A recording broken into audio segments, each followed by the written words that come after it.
Hi guys, मैं हूं सिद्दक hello guys, मैं हूँ Raunak and welcome to the SNR show. तो ladies and gentleman, finally Marvel का फेज 4 खत्म हो गया ब्लैक पैंथर 2 के रिलीज के साथ। एंड मस्ट से कि ये फेज अभी तक का सबसे ज़्यादा एक्सपेरिमेंटल फेज था। इसका प्राइम फोकस कैरेक्टर्स के हेल्थ और इमोशन पे बेस्ड था, और ये एक ऐसा फेज था जिसमें हमें सबसे ज़्यादा कंटेंट देखने मिला। फेज 4 की कॉमिक बुक एक्यूरेसी तो काफ़ी कमाल की थी, पर एक जेन्युइन क्रिटिसिज्म जो हमें देखने मिला है वो है फेज 4 की CGI इनकंसिस्टेंसी का। इस फेज में हमें 7 मूवीज़ देखने मिलती है, जिसको हमने डिटेल में डिस्कस किया है आज की वीडियो में। तो ये वीडियो उन लोगों के लिए तो बहुत एंटरटेनिंग होगी जो मार्वल के प्रॉपर नर्ड्स हैं, और उन लोगों के लिए भी जो एंड गेम के बाद मार्वल देखना ही छोड़ चुके हैं। सो आप लोगों के सामने पेश है हमारे फेज 4 के मूवीज की रैंकिंग, जो हमारे ओपिनियन पे बेस्ड है। सो गाइस, हमारे लिस्ट में लास्ट रैंक में आती है एक ऐसी मूवी जिसकी हाइप शायद फेज 4 अनाउंस होते वक्त सबसे ज़्यादा थी, पर इन रिटर्न सबसे बड़ी डिसअपॉइंटमेंट निकली। मैं बात कर रहा हूँ थॉर लव एंड थंडर की, जो थॉर फ्रेंचाइज की 4th मूवी थी, और इसको डायरेक्ट करने रिटर्न आए थे टाइका वाइटिटी, जिसने इससे पहले हमें थॉर रैग्नारोक जैसी मास्टरपीस दी थी। पर अब थॉर लव एंड थंडर की बुराइयां मैं स्टार्ट कहाँ से करूँ यार, क्योंकि सबसे पहले तो इसका प्लॉट इतना पोटेंशियल लगता था, पर ऐसा लगता है कि टाइका वाइटिटी इस मूवी को 5-6 साल के बच्चों के लिए बना रहे थे, क्योंकि ये स्टार्ट होती है मूवी थॉर और गार्डियंस के कुछ इंटरेक्शंस और एडवेंचर्स के साथ, और साथ ही हमें गॉर के कैरेक्टर से भी इंट्रोड्यूस करवा दिया जाता है, जो बेसिकली एक खतरा है। पर वो खतरा क्यों है ये तो मत पूछना, क्योंकि वो पूरी मूवी पर हमें सिर्फ एक गॉड को मारते हुए दिखता है और आधा टाइम तो बच्चे चुराते हुए दिखता है। साथ ही हमें जेन फॉस्टर भी इस मूवी में कमबैक करते हुए दिखती है, वो भी एज माइटी थॉर, जो कि पूरी मूवी भर अपना कैरेक्टर धीरे धीरे डेवलप करती है और लास्ट में मर जाती है। पूरी मूवी का हाईलाइट मेरे लिए ज़्यूस का कैरेक्टर था, क्योंकि इतनी बुरी तरह पोर्ट्रे हुआ है कि इसको छोटे बच्चे तक पसंद नहीं करेंगे। पर अगर हम मूवी की बुराइयां कुछ देर के लिए साइड कर दे, तो मूवी में कुछ पॉजिटिव एस्पेक्ट्स भी थे, कम थे पर थे। और सबसे बड़ा पॉजिटिव एस्पेक्ट था क्रिश्चियन बेल की acting through out the movie. ऐसा लग रहा था कि पूरी मूवी में सिर्फ क्रिश्चियन बेल ही एफर्ट डाल रहे हैं, क्योंकि वो एक्टर ही इतने अच्छे हैं। और मूवी की स्टार्टिंग सीक्वेंस भी काफ़ी अच्छी लगती है, जब हमें गॉर से इंट्रोड्यूस किया जाता है। पर सबसे ख़राब सीन तो यार वो लगता है जिसमें थॉर छोटे बच्चों को अपनी पावर ट्रांसफ़र कर देता है। आई मीन, ये इतना बिजार प्लॉट कौन सोच सकता था। सो फेज 4 की एक और डिसअपॉइंट कर देने वाली मूवी हमारे लिस्ट के 6th पोजीशन पे है, और इनफैक्ट ये इतनी बड़ी डिसअपॉइंटमेंट निकली कि ये मूवी के मेन लीड ने ही उसके प्रोडक्शन हाउस पे केस कर डाला। मैं बात कर रहा हूँ फेज 4 की फर्स्ट मूवी, जो है ब्लैक विडो की। तो ब्लैक विडो की मूवी मार्वल 2004 से बनाना चाहता था, और जब फाइनली ब्लैक विडो मूवी का ट्रेलर आया, वैसे ही कमबख्त कोरोना आ गया और मूवी पोस्टपोन हो गई, और फाइनली जून 2021 में रिलीज़ हुई, अपने एक्चुअल रिलीज डेट के 1 साल बाद।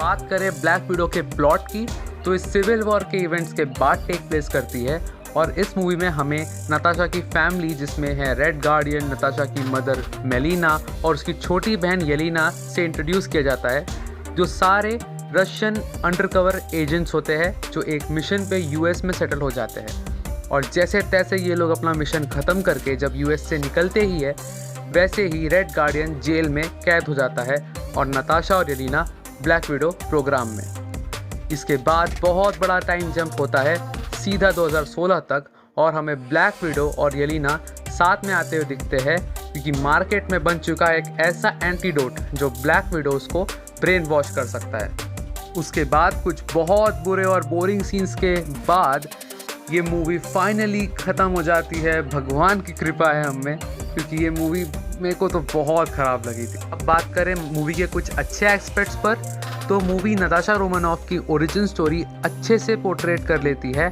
और अपने दूसरे कैरेक्टर्स जैसे येलिना बिलोवा और सस्ते कैप्टन अमेरिका को फ्यूचर के लिए अच्छे से सेटअप भी कर लेती है। साथ ही हमें पूरी मूवी भर स्कारलेट जोहानसन दिखती है, जो मेरी ये मूवी देखने का इकलौता रीज़न था। और मूवी के कुछ नेगेटिव एस्पेक्ट्स की बात करें तो भरे पड़े हैं यार। पहले तो दिमाग ख़राब, ये मूवी हमारी देवी ब्लैक विडो के कैरेक्टर को ट्रिब्यूट भी नहीं दे पाती ढंग से, और टास्क मास्टर जैसे पोटेंशियल रखने वाले विलन को गंदी तरह वेस्ट कर देती है। साथ ही इसकी स्टोरी भी बहुत ही ख़राब है क्योंकि ये सिर्फ 11 दिन में लिखी गई थी। What do you expect. और इसका MCU में आने वाले प्रोजेक्ट्स में भी कुछ ज़्यादा इम्पैक्ट नहीं पड़ने वाला। बस हमें नताशा की बहन येलेना और उसके father red guardian Thunderbolts movie में एज अ लीड कैरेक्टर दिख सकते हैं। अब नंबर 5th स्पॉट पे रखा है हमने इटर्नल्स को, जो एक काफ़ी ज़्यादा एक्सपेरिमेंटल प्रोजेक्ट था मार्वल का। और जब मूवी रिलीज़ हुई थी तब इसको क्रिटिक रिव्यू मिला था सबसे लोएस्ट सारी मार्वल मूवीज़ के कंपैरिजन्स में। इसकी स्टार कास्ट बहुत ही ज़्यादा बड़ी थी, जिसमें एंजेलिना जोली और हमारे इबू हटेला, जिनकी माँ चुड़ैल की बेटी और बाप शैतान का चेला। तो इटर्नल्स का प्लॉट भी काफ़ी कॉम्प्लिकेटेड था। इसमें हमें कहानी दिखाई गई थी कुछ सुपर हीरोज़ की, जिनके ग्रुप को इटर्नल्स कहा जाता है और ये कई सालों से एग्जिस्ट करते हैं। और बीच बीच में इन्होंने ह्यूमंस को डेवलप करने की कोशिश भी की है और कभी मदद भी की होगी, पर लड़ाई झगड़ों में अपनी टांग नहीं घुसाते और अंडरग्राउंड चले जाते हैं, क्योंकि सेलेस्टियल आरिशियम जिसने इटर्नल्स को बनाया है वो इन्हें सिर्फ डेविएंट से लड़ने का ही ऑर्डर दे सकता है। और इटर्नल्स 1000 सालों से अर्थ को डेविएंट से बचाते जा रहे हैं, अनटिल हमारे हल्क भैया ने स्नैप कर दिया और उसके वजह से लफड़ा हो गया। और यही मूवी का प्रीमाइस है। मूवी का प्रीमाइस तो अच्छा ही सुनाई देता है, पर मूवी ऑडियंस को पसंद बिल्कुल भी नहीं आई, क्योंकि ये बहुत स्लो पेस में बनी थी और मूवी के मेन विलन डेविएंट्स भी कुछ खास पसंद नहीं आए लोगों को, क्योंकि इनका स्क्रीन प्रेजेंस मूवी में बहुत कम था। और मूवी में मेजर ट्विस्ट की भी कमी थी, क्योंकि मूवी में ऐसा कुछ होता ही नहीं है जो आपको हैरान करवा दे। मूवी की रिवॉचेबिलिटी इसकी वजह से बहुत कम हो जाती है। पर ये movie as an individual movie एक अलग स्टैंडर्ड बनाती है, क्योंकि इसके विजुअल इफेक्ट और सिनेमाटोग्राफी नॉर्मल मार्वल मूवी समान लगते ही नहीं है। तो ये मूवी के लिए एक बहुत अच्छी बात है और इस वजह से आप ये मूवी देख सकते हैं। एंड हमारी लिस्ट के 4th पोजीशन पे है डॉक्टर स्ट्रेंजर 3D वाला, जिसका पहला ट्रेलर हमें नो वे होम के एंड क्रेडिट्स में दिखा था और मूवी की हाइप आसमान छू गई थी यार, क्योंकि मूवी के नाम में ही मल्टीवर्स था। और आखिर एलिजाबेथ ओल्सन को देखकर कौन हाइप नहीं होगा। साथ ही मूवी के प्लॉट में भी काफ़ी पोटेंशियल था, क्योंकि हमारी वांडा पड़ गई थी अमेरिकन शावेज के पीछे अपने बच्चों को वापस पाने के लिए, और डॉक्टर स्ट्रेंज को बचाना पड़ा था अमेरिका शावेज को वांडा से। इसी चक्कर में पूरा मल्टीवर्स घूमा है, जहां उन्हें इल्यूमिनाटी दिख गए विदाउट सुपीरियर आयरन मैन, और उनके दूसरे वेरिएंट से भी उनकी इंटरेक्शन होते हुए दिखी। तो क्लियरली मूवी का प्लॉट इतना भी बुरा नहीं था, पर मुझे लगता है इसे बुरी तरह एग्जीक्यूट किया गया, क्योंकि मूवी निकलते से पहले लोग बस इस बात पे एक्साइटेड थे कि मूवी में कितने कैमियोज दिखेंगे, जैसे टॉम क्रूज का आयरन मैन, टोबी मैगवायर का Spiderman, Deadpool, Wolverine, fantastic four की पुरानी कास्ट और कुछ दूसरे एक्समैन भी। पर इनमें से कोई कैमियो नहीं दिखा। प्रॉपर एल दिखे तो बस इल्यूमिनाटी की ऐसी स्क्वाड जिसका 2 मिनट में स्पगेटी और सैंडविच बन गया, और लोग इससे बहुत डिसअपॉइंटमेंट हुए। पर अगर मार्वल हमें पहले ही एड्रेस कर देता कि इस मूवी में हमें इतने कैमियोज नहीं दिखेंगे, तो काफ़ी फैंस इससे ओवर हाइप नहीं होते and as a individual movie इसे जज करते। तो ये मूवी उनको ख़राब बिल्कुल भी नहीं लगती यार। डायरेक्शन सैम रेमी का एकदम टॉप नॉच है और वो पूरी मूवी में छलकता है। ये एक ऐसी मार्वल मूवी है जिसमें हॉरर बाउंड्रीज अच्छे से क्रॉस की गई थी और काफ़ी सारे जंप स्केयर्स मिल जाएंगे आपको मूवी भर। और अब आती है नंबर 3rd रैंक पे एक ऐसी मूवी जो एशियन सुपर हीरो पे बेस्ड पहली मार्वल मूवी है। शैंग-ची नाम तो सुना ही होगा, और ये एक टिपिकल मार्वल फार्मूला पे बनी हुई मूवी है जो बहुत अच्छी तरह एग्जीक्यूट की गई है। तो मूवी का प्लॉट शैंग-ची और उसके फादर वेनवू के अराउंड रिवॉल्व करता है, जो कुछ 1000 साल से जिंदा है और 10 चूड़ियों पहनकर एक बहुत बड़ी ऑर्गेनाइजेशन चलाता है जिसका नाम है 10 रिंग्स। और वो बचपन से ही अपने लौंडे शैंग-ची को उसी चीज़ों के लिए ट्रेन करता रहता है। पर शैंग-ची के इंटेंशंस उसके फादर जैसे नहीं होते और वो एक सिंपल लाइफ जीना चाहता था।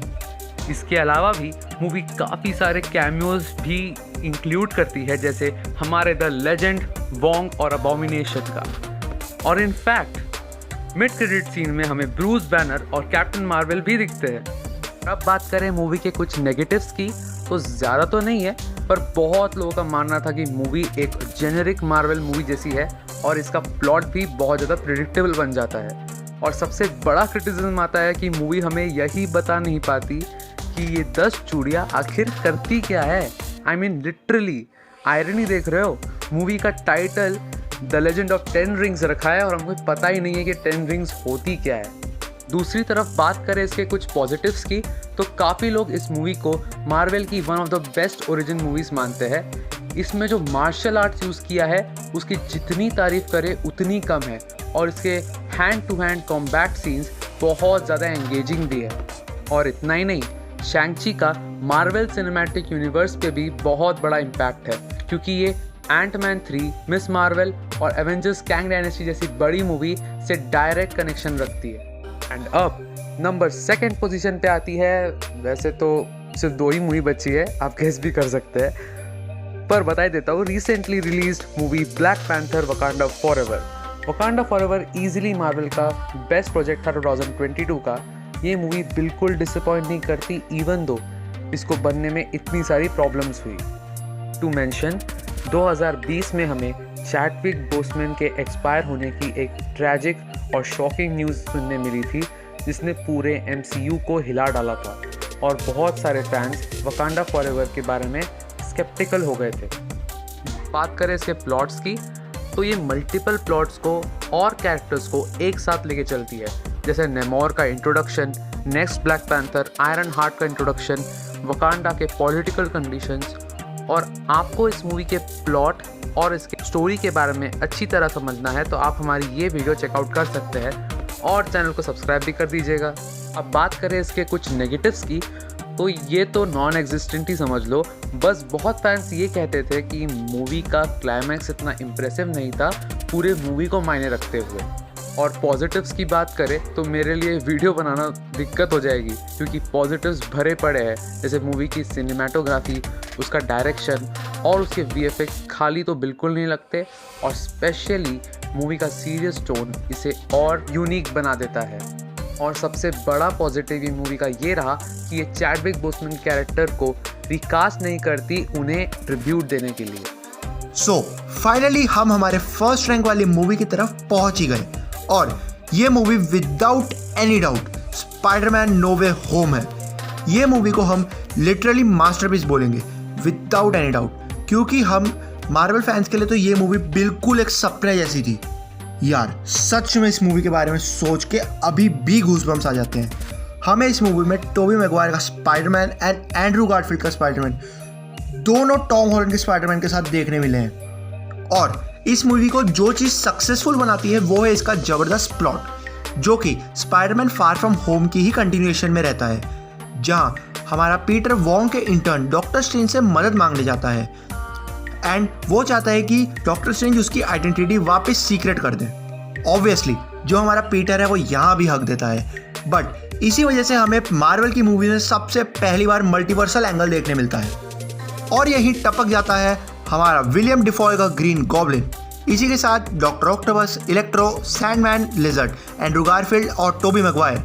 भाई नॉस्टैल्जिया के रूप में इतना ही नहीं, हमारा टॉम हार्डी का वेनम भी आ जाता है मार्वल के यूनिवर्स में, जो सिर्फ डिसअपॉइंट करता है।